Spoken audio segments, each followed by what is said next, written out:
Good morning. Morning, Judge. Morning. Morning, Mayor Jeff. Cumberland County Commissioner Court come to order. It's a regular meeting of the Commissioners Court. It's Tuesday, 23rd day of February, 2021. Meeting is posted for 9:30. It's now 9:35 a.m.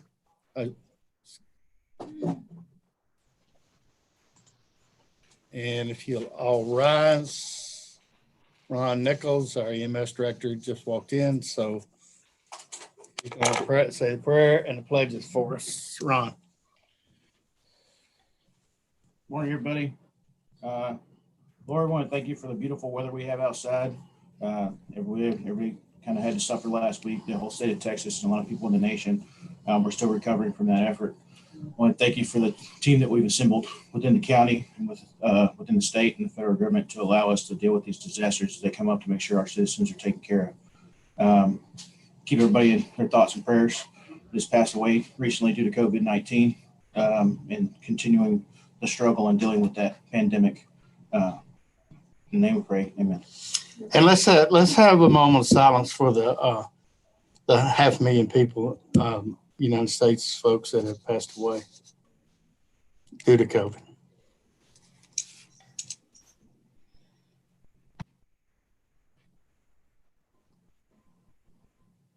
All right, Ron. Leading the pledges. You're leading the pledges.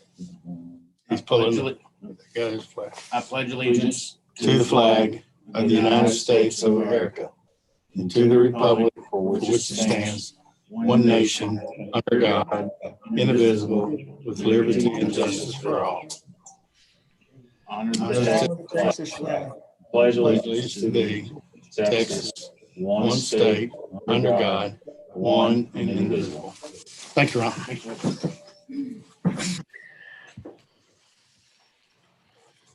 All right, citizens' comments. Lauren, did we receive any? All right, for the record, 3 p.m. The day before court is the deadline to submit a citizen comment.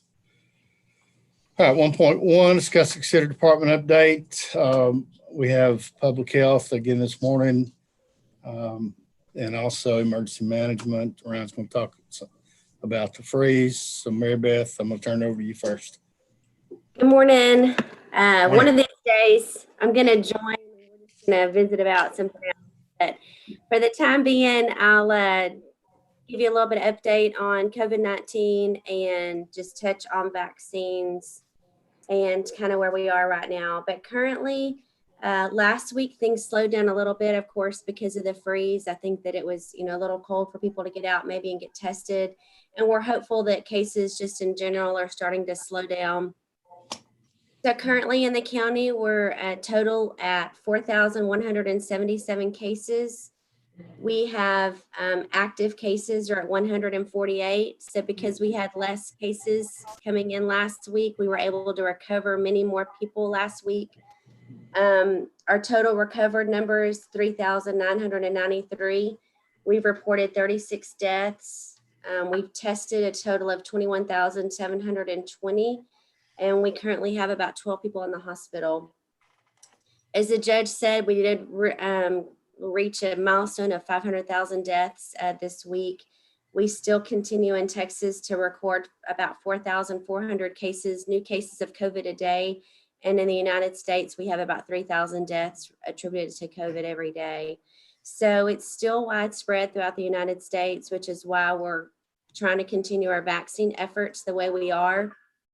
And we have a pretty robust vaccine effort going on. Of course, we had to delay our vaccine pod last week, but we are up and running this week. We have pod sites this Wednesday, Thursday, and Friday, and those consist of new doses as well as second doses. So as we find ourselves moving on into each week, we will continue with new doses as well as second doses. And that does require a lot of time and effort on the part of county employees, as well as we do have a pretty big volunteer base that we are leaning on through other partnerships in the county.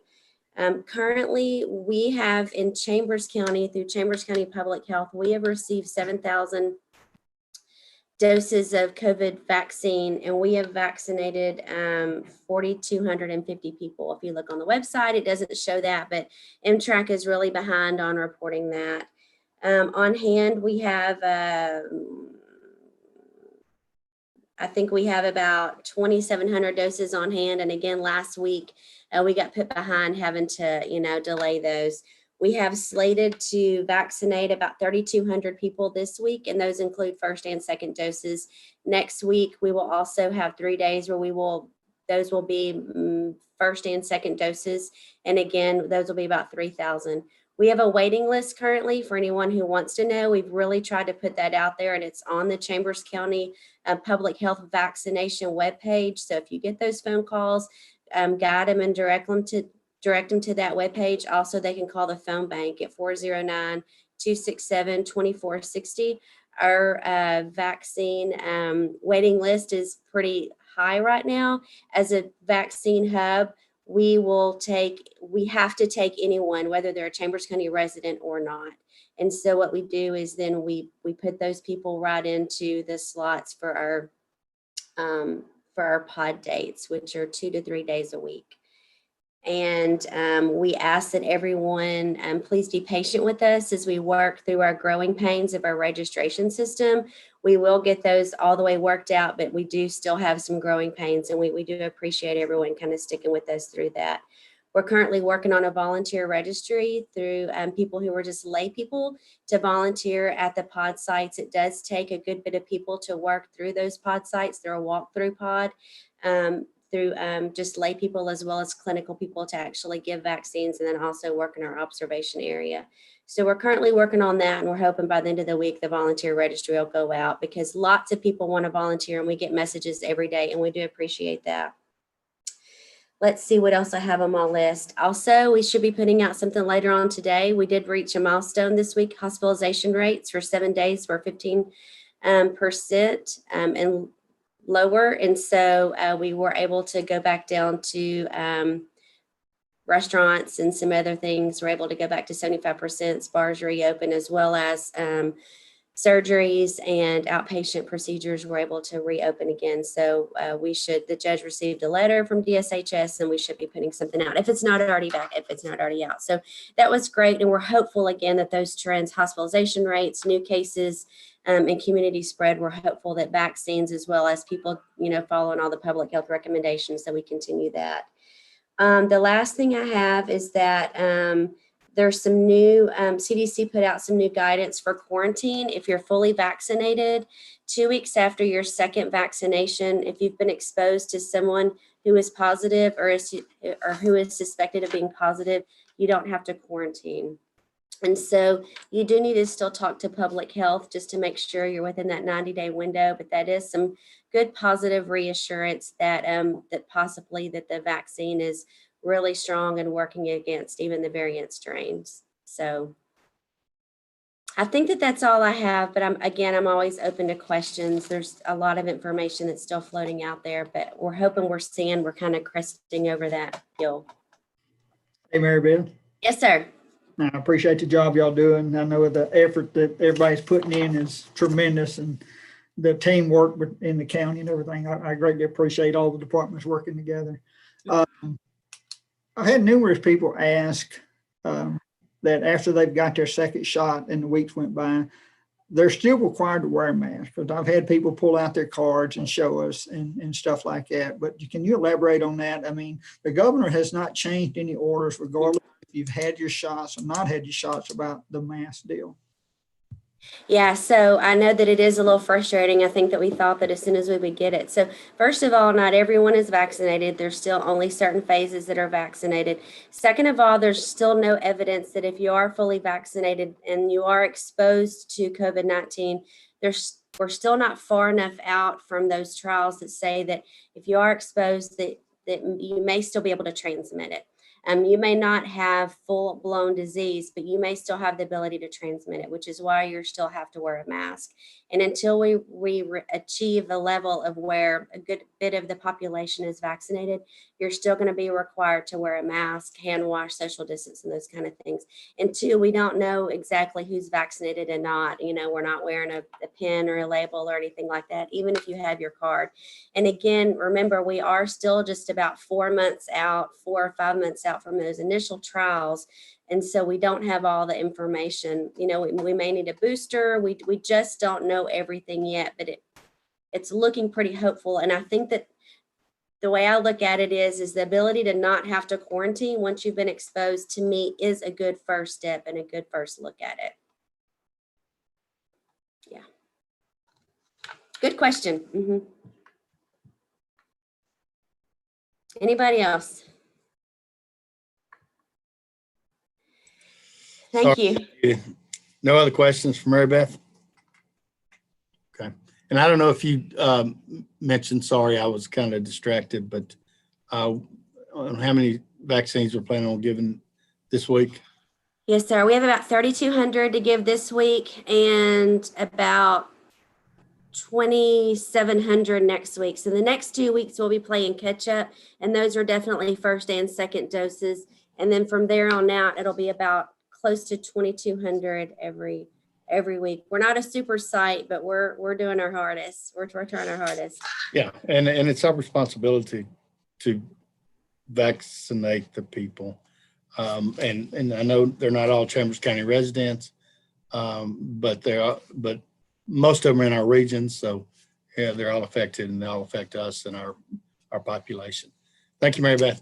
All right. You're welcome. Will you give the highlights or lowlights or whatever you consider it for the last week's freeze, please? Yes, sir. So good morning, everyone. Currently, Trinity Bay Conservation District is just notified me they're off boil water for all of their customers. I just want to say that. I'm afraid I'm going to forget before we get too far. So I'm going to help them get the word out on that. So as you all know, it started Sunday night on the 14th. Very quickly, we became somewhat isolated, similar to a Harvey event, where it was hard for our first responders to move around. And I'm sure you're all aware of the situation on the roadways, and then you're aware of the power situations and the rolling blackouts and such. So the biggest challenge we were facing was difficulty trying to help people the way that we really wanted to. No injuries county-wide. Of course, the first responders were all okay. There were some periods where they couldn't drive on the road, of course, when the freeze was bad. But we had difficulty getting Red Cross volunteers in. We had difficulty getting bottled water and such in during those times, because everybody in the region was, or even maybe larger than the region, were going through very similar things. So we did have some warming centers open, and in the three main areas of the county, we had very small turnout at those, at each one.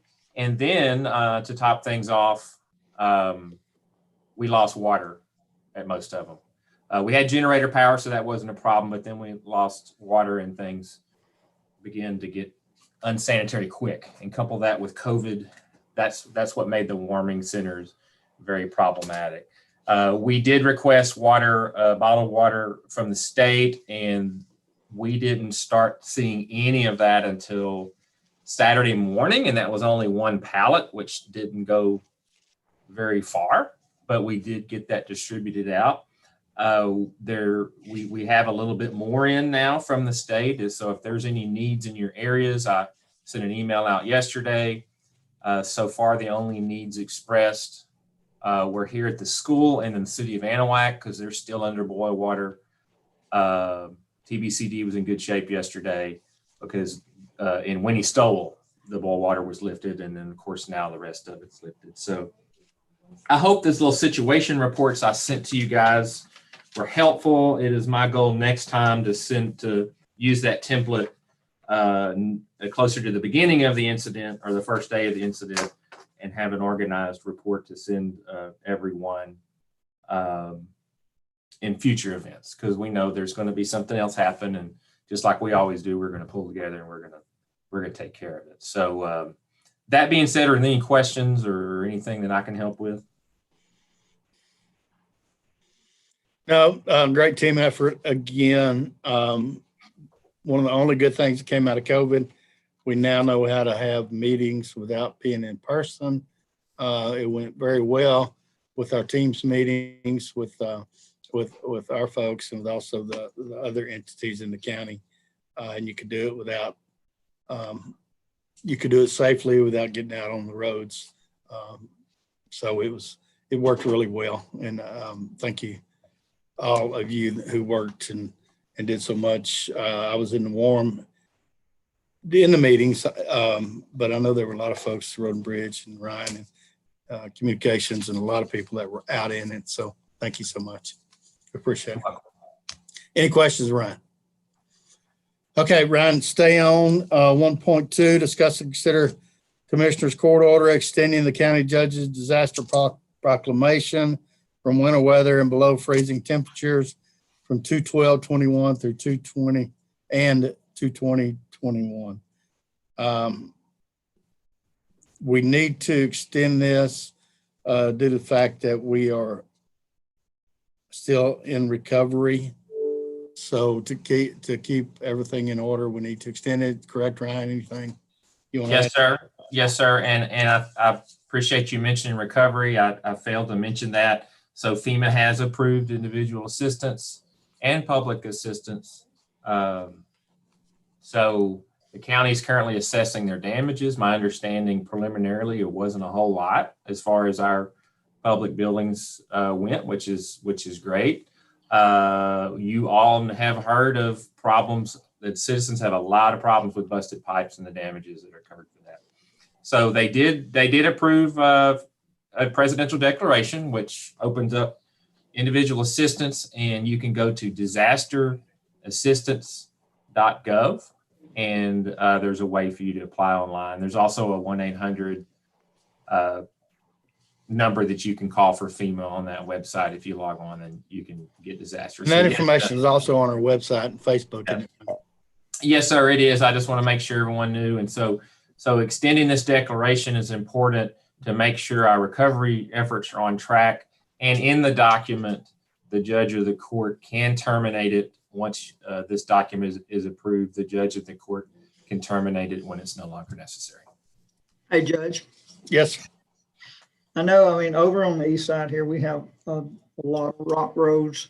And after this storm, these roads have fell apart. Is there any FEMA assistance to help us get some material and redo these roads after this?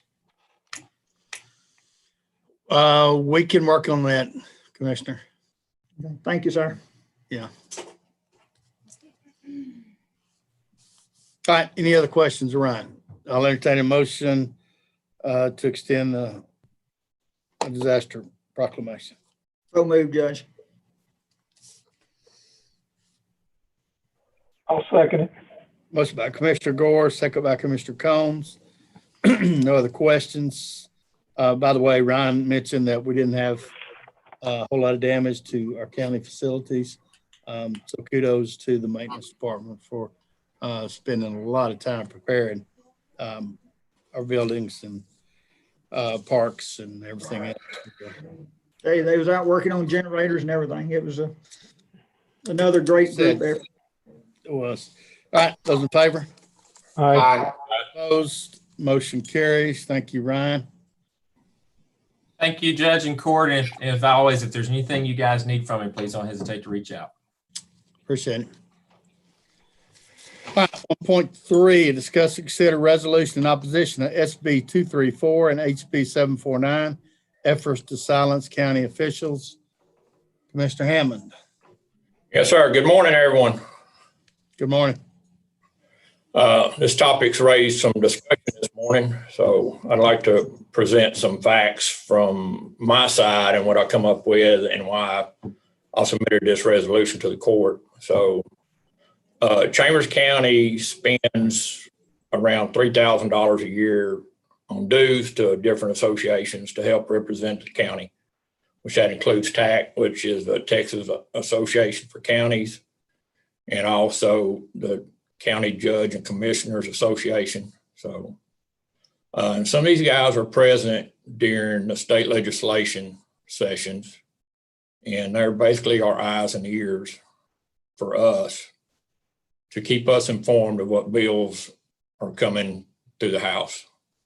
So out of that $3,200, a very, very small portion of that goes towards what is being deemed as lobbyist. So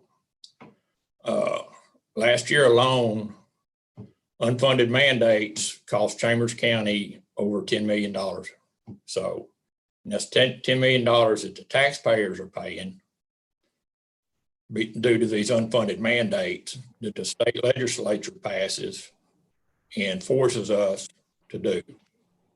So with our small portion at $3,000, we help hopefully prevent some of those unfunded mandates from coming down to the county level and costing the taxpayers money.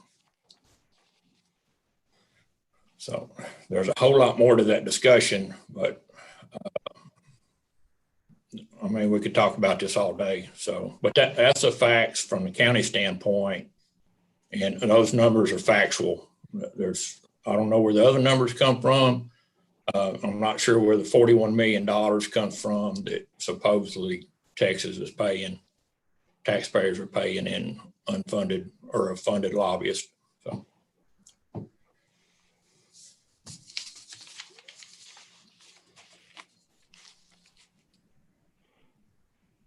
All right. And I saw something that said Chambers County Commissioner Court considered resolution protecting Austin lobbyists. But I mean, I agree with Commissioner Hammond that in my mind, we're trying to protect local tax dollars from having to be spent on unfunded mandates that the legislature has put on us over all these many, many years. And it's added up to where we are having spent a lot of money on those unfunded mandates. I agree with you, Judge, and also Commissioner Hammond. Personally, I'd be more than happy to support that both of those bills if we could ban all lobbying and if we could just stop unfunded mandates. You know, the state has to spend money to go to Washington to look out for the state's interests, and it's no different than what we're having to do here. Wonder what the state's spending on lobbying efforts in Washington. Any idea? I do not know, but I know it's more than this. And all lobbying, including the private sector also, I guess, when you include that, when you say all lobbying? Well, yeah, I think state and government lobbying, excluding the school districts and counties and cities, only makes up about 10%. The private lobbying makes up about 90%. So, you know, if we can't voice ours and we can't have a voice up there, have someone looking out for us, I mean, we're going to be overwhelmed by the private lobbyists. True. So the other option would be for the county to send somebody up there and stay during the state legislative session, which would cost the county taxpayers way, way more than the portion of the $3,200 that we're currently spending. So if you look at it from an efficiency standpoint, we're doing the right thing here by having representation up there.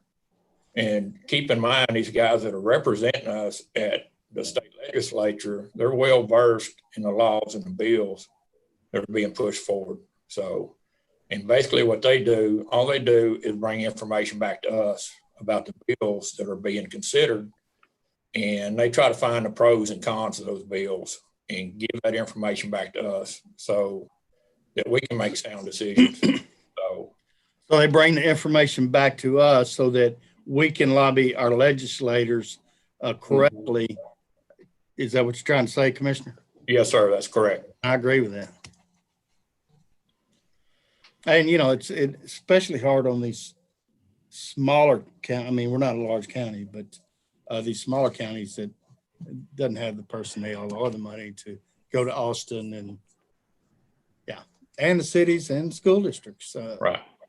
And I'm not opposed to a better process, but we can't just stop the process we have right now. We can't just kill that process and then wait around to come up with some other process. If we want to change the way we're doing things, we have to change that and then adapt that and forward. So we can't just stop what we're doing right now in the middle of the game and not have any representation whatsoever at the state legislature session. So, I've gotten several calls and emails this morning, and I'm sure the rest of you have also. Well, I know you have some because they included all of us in it. And I understand that 93% of the people voted to do away with taxpayer funding because been reminded of that several times this morning. It'd been nice to have both sides of the story out there. And I know we try to get the facts out that there's unfunded mandates, but I don't know. It doesn't seem to be a big issue, or a big issue as we think it is. So, and I don't really know where the $41 million number figure come from, but I know what Chambers County spends, so the max that it spends. And I feel like the citizens elected me for this position to do the right thing by citizens. And I feel like this right here helps protect the citizens, along with all of us, because we're all taxpayers. Everybody in this room is taxpayers. So I think that's in the best interest of the taxpayers that we accept this resolution against that bill.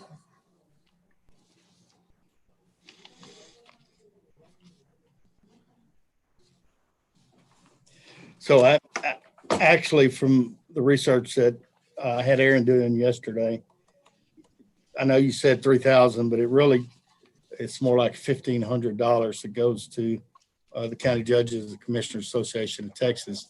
That's actually earmarked for those efforts at the legislature. So. Okay, and I didn't really know exactly what that number was. That's why I just put a portion of that. Sure. Well, the maximum would be Yeah. 3,000 or 3,200. Right. So that's a very maximum. That doesn't include all the other services that TAC and association provides for the county. So Correct. All the training and everything else that's done. yes, sir. Training and legal advice, all that. All right. Any more input? Commissioner Gore, Tice?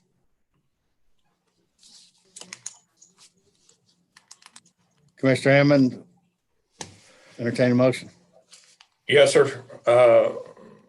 I ask the court to accept this resolution to opposition to State Bill 234, House Bill 749. Do you want to read the resolution? I can, it's quite lengthy. So, Okay.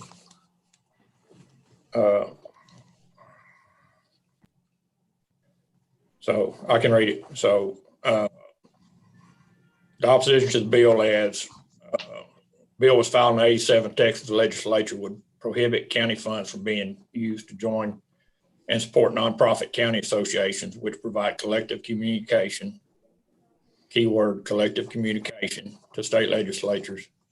Most Texas counties do not engage private lobbyists and only provide a minimal portion of membership dues to nonprofit county associations for legal communication. So, excuse me one second. Go ahead.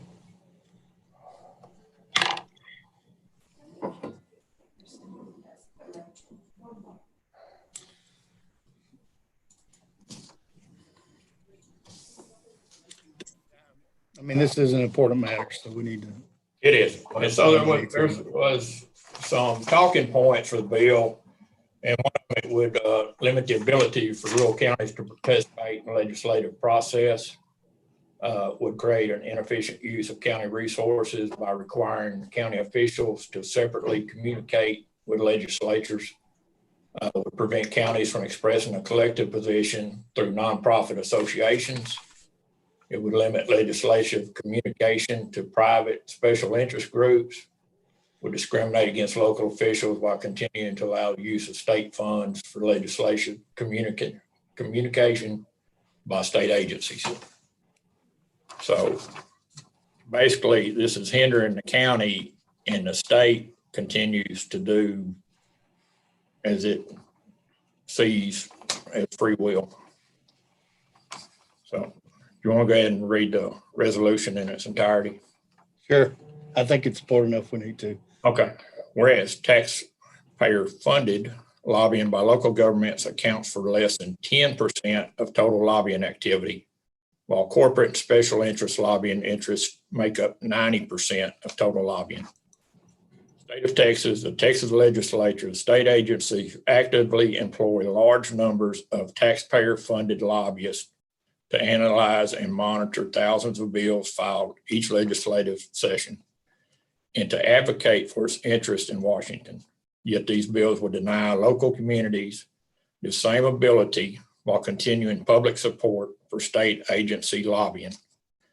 And whereas prohibiting Texas counties from retaining experienced representation before federal and state legislative bodies and agencies would place our communities at a disadvantage in efforts to obtain and retain federal and state projects and military bases. And whereas county officials require the ability to express our positions and information through associations, form a unified voice on issues important to our communities, and share the associated cost among all counties. And whereas it is a false claim that taxpayer-funded lobbying works against the interests of taxpayers. Indeed, a priority of county government and its lobbying effort is focused on ending the state and federal practice of passing unfunded mandates, which impose billions of dollars in increased taxes upon local property taxes annually.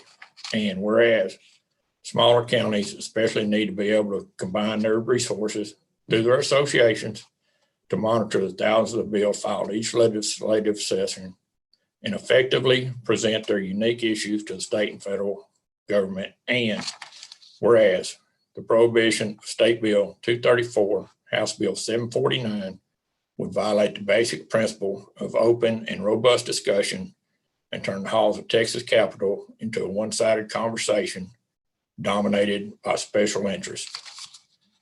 Now, therefore, it be resolved that the undersigned officials of Chambers County do hereby express their opposition to State Bill 234, House Bill 749, and its attempt to silence the combined voices of the county officials and local communities of this state.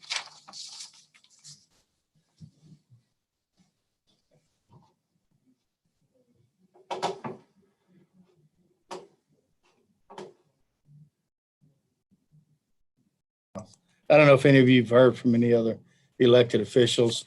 The only one I heard from yesterday was the district attorney, who fully supports this resolution. So I have some other ones that are in support of it also. all right, I'll entertain a motion. Judge, I made a motion before I read the resolution. You did? Yes, sir. Sorry, I missed it then. Okay. Resolution by Commissioner, motion by Commissioner Hammond to approve the resolution in opposition of SB 234 and HB 749, efforts to silence county officials. Do I have a second? Second it, Judge. Motion by Commissioner Hammond, second by Commissioner Combs. Any other questions, comments? Yeah, I would like to see. Go ahead, Jim. The Commissioner financial Wolf. side of it a little bit better, a little bit more before I could support it. So Say it again. I said, I would like for Aaron and them to send me all the financial side of it so I could look at that in more detail before Yeah, he sent that out this morning. You should have that. I will Um, dig through my email. But anyway, But I'll dig through it. Okay. All right, I got a motion and second. Those in favor? Opposed? Nay. Motion carries. One negative vote, that one nay vote is Commissioner Gore. Thank you. All right, economic development tourism, 5.1, public hearing at 10 a.m. regarding the Floor and Decor Outlets of America tax abatement agreement. So it's 10:09 a.m.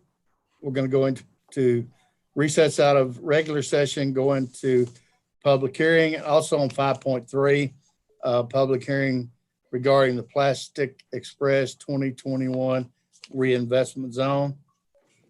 And BJ Simon is with Baytown EDF is in. So we're going to go into public hearing at this time at 10:10 a.m.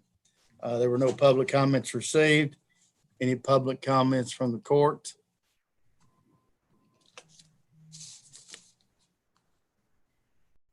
Here none, we will adjourn out of the public hearing and go back into regular session of Commissioners Court, still 10:10 a.m. 5.2, discuss and consider the Floor and Decor Outlets of America Incorporated tax abatement agreement. BJ. Good morning. He's in there. Looks like he's got himself muted. Okay, BJ, you're muted. There you go. Okay, can you hear me now? Yes, sir.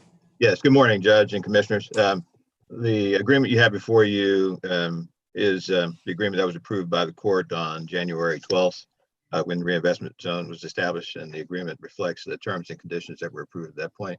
The agreement is presented for your approval.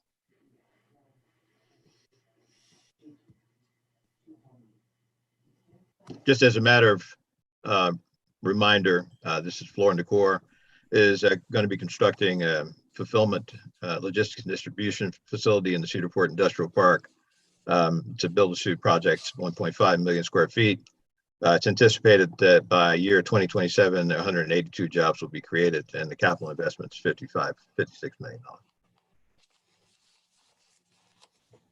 Questions? Entertain a motion. BJ, would you remind us once again how much inventory they're expected to have annually? Yes, Commissioner. It's anticipated, given that this fulfillment center is going to serve at least 7 to 10 states, that there will be rendering approximately $40 to $42 million in inventory, which would result in additional $2.14 million in revenue to the county over the 10-year term.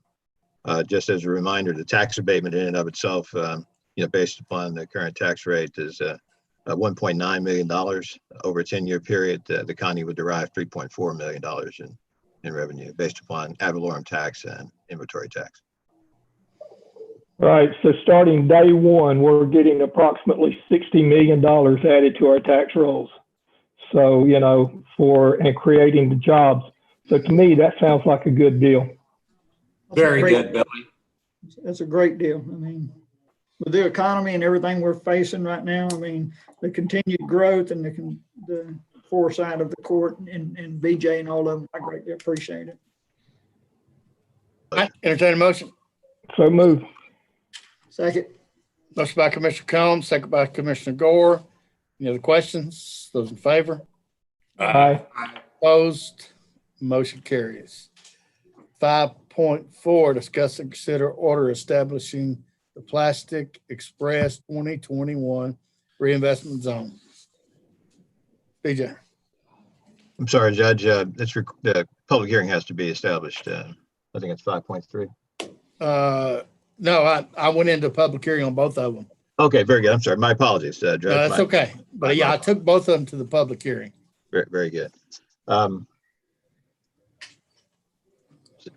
Okay, very good. So the public hearing has been conducted per statute. What you have before you for consideration is the order that would designate and create the Plastic Express 2021 reinvestment zone. Just as a matter of reminder, this project, formerly known as Project Navy, is a build-to-suit project, first of two 820,000 square foot facilities, expected to create 90 to 150 full-time jobs and $70 million in capital improvement. The order, as indicated, the Plastic Express has met all the statutory requirements related to notice, and the designation of the reinvestment zone is required to move forward with consideration of a tax abatement agreement by the court. So I need a motion to approve the order establishing the reinvestment zone. So moved, Judge. I moved. Motion by Second. Commissioner Combs, second by Commissioner Tice. Any questions? Those in favor? Aye. Opposed? Motion carries. 5.5, discuss and consider notice of public hearing regarding the Plastic Express tax abatement agreement. BJ. Thank you. Thank you, Judge. Commissioners, as required by statute, a 30-day notice must be posted by the county to inform the public of the court's intent to consider tax abatement agreement with Plastic Express. And so the request is being made that the agreement be presented for the court's consideration on the 4/13/21 Commissioners Court.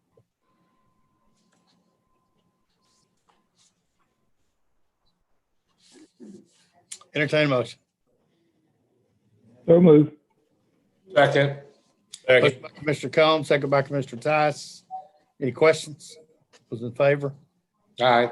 Opposed? Motion carries. 5.6, discuss and consider Fromas LLC tax abatement agreement. BJ. Yes, thank you, Judge and Commissioners. If you recall, last court, a request to amend and update the tax abatement agreement between Foremost LLC and the county was approved by the court. The project had just slightly, moved past the 1-year start requirement that's required in the abatement. The court approved, agreeing to change the value and terms of the agreement. So the amendment that's presented before you reflects that, essentially moving the start of the effective date of the agreement up to January 1 of 2022, which is allowed under section 312.007 of the tax code.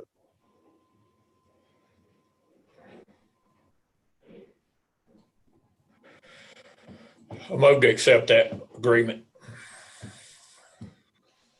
Motion by Commissioner Hammond. Do I have a second? Second by Commissioner Gore. I saw his lips moving. Second, Judge. Sorry about that. Thank you. All right. Any other questions, comments? Hearing none. Those in favor? Opposed? Motion carries. Judge, I abstain. Yep, abstain. Okay, one abstention from Commissioner Combs. Thank you.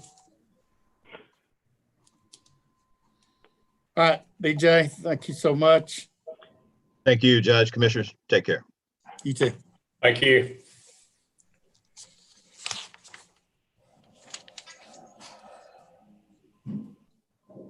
All right, 9.1, discuss and consider request to waive interest and fees owed to county on a nuisance abatement lien for the property known as 3435 Welton J. Williams, parcel number 17315. A request from John Bell and Jackie Jacobs. Request to have the late fees and interest associated with the lien put upon the property known as 34 and 35 Welton J. Williams, parcel 17315, by Chambers County removed. As the new purchasers of this property, we request to pay the original lien amount of $38,672. So their request is to waive the interest in the late fees and only pay actually what we put in the property to clean it up, which is that $38,672.44. Does the court have a habit of doing that? I think this is the first time we've been asked to do it that I can recall. So I don't think we've ever been requested to. I mean, as a new person, it's not the person that was filed on. I understand, but when they bought the house, they had to know what was out there. I just Sure. can't see us doing this with one and not just doing it across the board for others. It's up to the court. And I don't know if there's a recommendation from anybody Judge, that is this just the property? sent in. Is this the property that's in Cove? Yes, it's down there off of Guha. Yeah. Yeah, I mean, I agree with you, Billy, but on the other hand, it's 38,600 that we can collect now and certainly use those funds on the West Side Complex, right, Judge? Absolutely. But I truly think by looking at this property, just getting it cleaned up and having somebody buying it is a victory too. Otherwise, we could be sitting on this for a long time. I'm curious as to what that amount is. I should have checked on it yesterday, but it was Me one of too. the days where if I had hair, it'd been on fire. I think, hey, Judge, I think there's about $8,000 to $10,000 in fees and that have accumulated on top of the 38.6. I believe we built out, Judge, on the nuisance abatement. But Okay, well, Lauren's looking it up. You want to pass this up and come back to it? We'll get Please. some more information. please. All right, let's go to consent and start with precinct 1. I think we started 4 last time.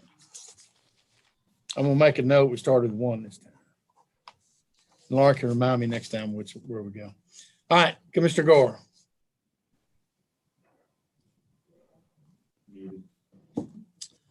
I'm good. Okay. Precinct 2, Commissioner Tice. I'm good, Judge. 3, Commissioner Hammond. Good, Judge. 4, Commissioner Combs. I'm good, Judge. Hey, it's unanimous. Good Lord, Billy. Motion. Motion to approve the consent agenda, Judge. Second. Motion by Commissioner Gore, second by Commissioner Tice. There are no questions. Those in favor? Aye. Opposed? Motion carries. Actually, it's a pretty short court due to all the events of last week, so I can understand why Judge, are we going into executive? we have one item for executive session. Can we pull 9-1 and take it to executive? We just voted on it. I can't hear you, Judge. You want, yes, we can take 9-1 to executive session under consultation with attorney. Yes. Ashley land on with us, and so we'll have 2 items to go to executive session. That would be 9-1. What'd you say? Yeah, we'll do it. All right, so under consultation with attorney, we're going to take 9-1 back to executive session. Also 20.1 under personnel, section 551074, and consultation with attorney 551071. So it's 10:22 a.m. We're going to take a short break, and we're going to executive session at 11 a.m.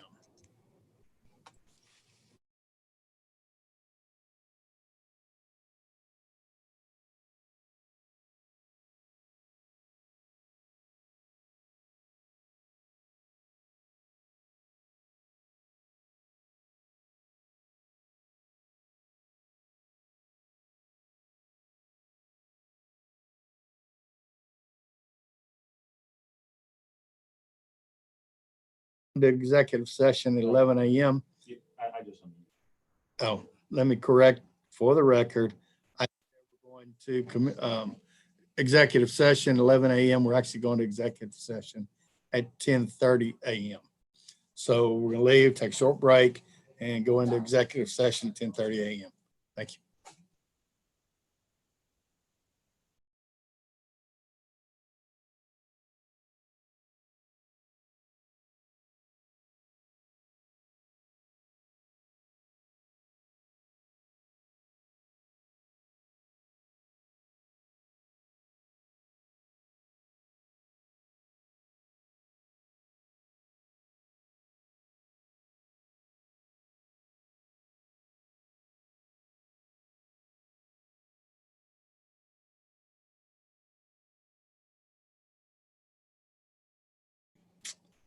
Chambers County Commission.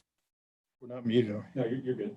Chambers County Commissioner Court come to order after executive session. It's 11:03 a.m. 9.1, discuss and consider request to waive interest and fees owed to county on nuisance abatement lien for the property known as 3435 Welton J. Williams, parcel 17-315. Entertain a motion. Judge, I'd like to make a motion that we accept this 38,672 and waive the interest and fees, Your Honor. I'll second it. Motion by Commissioner Tyus, second by Commissioner Hammond. Any other discussion, questions? Hear none, those in favor? Aye. Aye. Opposed? Motion carries. Only other item we have was under executive session 20.1, discuss and consider vacation carryover request.